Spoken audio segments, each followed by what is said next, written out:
Hello guys, good evening. तो आप सब ठीक ही होंगे। जैसे कि आपको पता है, मुझे तो जानते ही होंगे कि मैं मोनिका भाभी की एक पड़ोसन हूँ, जो कि उनकी जो भी बात रहती है वो मुझे पता रहती है। आई थिंक आपको ये भी पता होगा कि कुछ दिन पहले भाभी गई हुई थी। तो वैष्णो देवी गई थी, तो मुझे ही बोला गया था, ऐसा नहीं है, जाने के लिए मुझे भी बोला था कि चलो, पर मैं एक्चुअली जा नहीं पाई किसी कारण। तो वो उस समय भी शायद बीमार थी, पर इतनी नहीं थी कि जो हालत अब जो कल हो चुकी है इतनी नहीं थी। बट वहाँ जाने के बाद क्या हुआ, ये तो मुझे वीडियो देखने के बाद पता चला कि वहाँ भी थोड़ा नर्वस थी। क्या होगा ये तो मुझे पता नहीं चल पाया, बात ही नहीं हो पाई। तो वहाँ से लौटने के बाद थोड़ी सैड थी वो, मेरे से बात ही नहीं कर रही थी। मैंने पूछा भी, फिर मैंने ज़्यादा फोर्स नहीं किया उनको। तो फोर्स नहीं करने के बाद उन्होंने एक मैसेज डाला होगा, जो कि मैं थोड़ा लेट हो गई थी पढ़ने के लिए। पढ़ा तो उसमें यही बता रही थी कि मेरी तबीयत बहुत ख़राब हो रही है। तो मैंने फिर उसको जब देखा तब उनकी हालत बहुत ख़राब ही हो चुकी थी।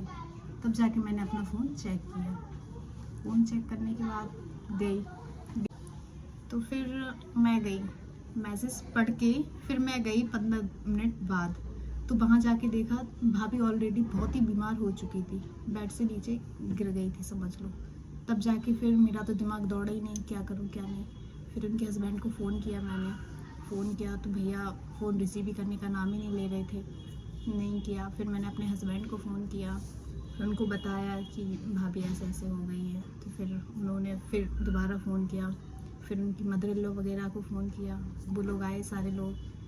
फिर हम लोग लेके गए हॉस्पिटल ले जाने के बाद फिर आ गए उनके हस्बैंड आए, फिर एडमिट किया। फिर उसके आगे उनके हस्बैंड को पता है, क्योंकि वो ले गए थे अपने साथ मदर इन लॉ वगैरह, और हम लोग थोड़ी ही देर रुके थे। उसमें भी बोल दिया गया था कि अभी एडमिट हो रही है वो। फिर क्या था, फिर हम लोग वहाँ से लौटने के बाद कुछ ही नहीं, फिर मैं भी सैड ही हो गई थी, क्योंकि ये सब देखने के बाद तो कोई भी हो सैड तो हो गई। और वो मेरी प्रिय थी, आप लोगों की तरह मैं भी उसको चाहती हूँ, ये समझो चाहती कि आई मीन मोहब्बत समझ लो, जो कि बहुत ख़ास है मेरे लिए। तो एक बात है कि ना, किसी के कहने से, किसी के करने से उनको तो कुछ होने वाला है नहीं, क्योंकि जो ऊपर वाला करता है ना वही होता है। तो मेरा मानना तो यही है कि किसी को कुछ बोलते हैं या सुनते हैं तो उतना बोलो, उतना सुनो जितना हम अपने बारे में, अपने बारे में जितनी इज्जत रखते हैं ना, उतनी सामने वाले के लिए भी रिस्पेक्ट दीजिए और लीजिए।